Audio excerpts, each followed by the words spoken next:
Hello bachon, let us read the question.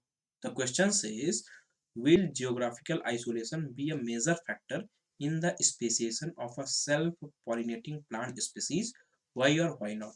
यानी question बोल रहा है कि क्या जियोग्राफिकल आइसोलेशन एक मेजर फैक्टर होगा किसी सेल्फ पॉलिनेटिंग प्लांट स्पीसीज के स्पेसिएशन में।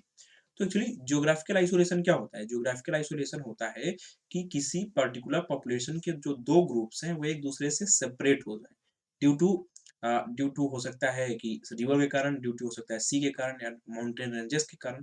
उनके सेपरेट हो जाने के कारण जो एक दूसरे के बीच दोनों ग्रुप्स में जीन फ्लो होता था वो नहीं हो पाएगा, है ना? जब दोनों ग्रुप्स में एक दूसरे के बीच जीन फ्लो नहीं हो पाता तो वे अल्टीमेटली एक नई स्पीसीज ओरिजिनेट हो जाते हैं, यानी अल्टीमेटली स्पेसिएशन हो जाता है। लेकिन इस केस में बोल रहा है कि जियोग्राफिकल आइसोलेशन हुआ है सेल्फ पॉलिनेटिंग प्लांट का। अब सेल्फ पॉलिनेटिंग प्लांट है तो उसका स्पेसिएशन नहीं होगा जियोग्राफिकल आइसोलेशन के कारण। क्यों?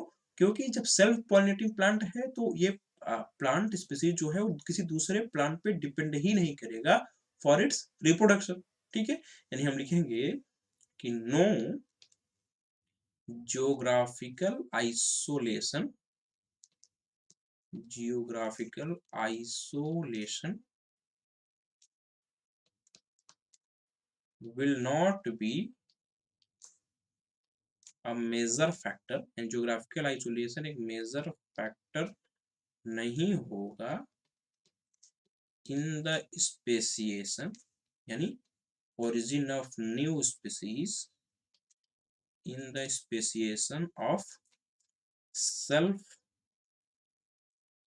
pollinating, यानी ऐसी प्लांट स्पीसीज जिनमें सेल्फ पॉलिनेशन हो रहा है, self pollinating plant species,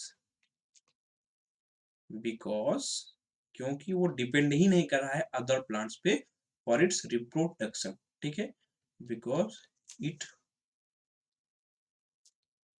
does not depend on other plants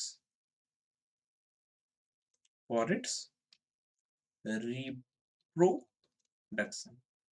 ठीक है, तो इस कारण से किसी नई स्पीसीज का ओरिजिन नहीं होगा इस केस में।